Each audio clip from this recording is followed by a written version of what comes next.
எஸ்கேஆர்என் TV நேயர்களுக்கு வணக்கம். நாம் இன்னைக்கு திரை விமர்சனத்தில் மர்மர் திரைப்படத்தின் திரை விமர்சனத்தை பற்றி தான் பார்க்க போகிறோம். இந்த படத்தை ஹேம்நாத் நாராயணன் இயக்கியிருக்கிறாரு. ரிச்சி கபூர், தேவராஜ் ஆறுமுகம், சுகன்யா சண்முகம், யுவிகா ராஜேந்திரன், அரியா செல்வராஜ் மற்றும் பல நட்சத்திரங்கள் நடிச்சிருக்கிறாங்க.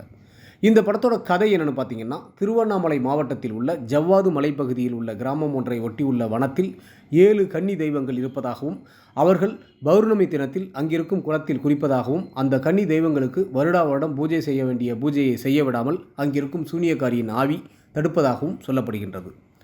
குழந்தைகளை பலி கொடுத்த அந்த சூனியக்காரி அமானுஷ்யமாக காட்டில் அலைவதாகவும், அதனால் அந்த காட்டுக்குள் சென்றவர்கள் திரும்பி வருவதில்லை என்றும் கிராம மக்கள் சொல்கிறார்கள். இது உண்மையா இல்லையா என்பதை ஆய்வு செய்ய அந்த இடத்திற்கே ஆவணப்படம் எடுக்கும் 4 பேர் கொண்ட குழு, அவர்களுக்கு வழிகாட்டும் கிராமத்து பெண் என 5 பேர் அந்த காட்டுக்குள் செல்கிறார்கள். ஊர் மக்கள் சொன்னது போல் அங்கு சூனியக்காரியின் அமானுஷ்யம் இருந்ததா?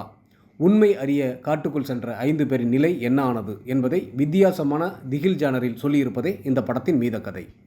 ரிச்சி கபூர், தேவராஜ் ஆறுமுகம், சுகன்யா சண்முகம், யுவிகா ராஜேந்திரன், அரியா செல்வராஜ் என படத்தில் நடித்திருக்கும் அனைவரும் யதார்த்தமாக நடித்திருக்கிறார்கள். ஒரு காட்டுக்குள் சிக்கிக்கொண்டு பயத்தில் உறைந்து போகும் காட்சிகளில் படம் பார்ப்பவர்களையும் பதற வைக்கும் அளவுக்கு தங்களது பயத்தை வெளிப்படுத்தியிருக்கிறார்கள்.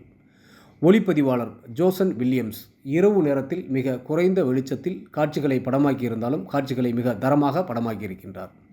ஒலி வடிவமைப்பாளர் கேவியன் பிரெடிடெரிக் இசையமைப்பாளர் இல்லை என்ற உணர்வே ஏற்படாத வகையில் நேர்த்தியாக பணியாற்றியிருக்கின்றார்.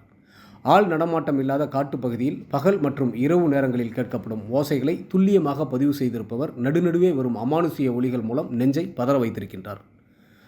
ஃபவுண்ட் ஃபுட்டேஜ் என்று சொல்லக்கூடிய நேரடியாக கேமராவில் பதிவாகும் காட்சிகளை கொண்டு படமாக்கப்பட்ட முதல் தமிழ் திகில் படம் என்ற தனி சிறப்போடு படத்தை உருவாகியிருக்கும் இயக்குனர், காட்சிகள் அனைத்தையும் நீளமாக வைத்திருப்பது பார்வையாளர்களை சற்று சலிப்படைய செய்கின்றது. இந்த குறையை மட்டும் நிவர்த்தி செய்திருந்தால் நிச்சயம் படம் வித்தியாசமான திகில் அனுபவத்தை கொடுத்திருக்கும். இயக்குனர் ஹேம்நாத் நாராயணனுக்கு பாராட்டுக்கள். ஒட்டுமொத்த படக்குழுவினருக்கும் எஸ்கேஎன் டிவி சார்பாக வாழ்த்துக்கள்.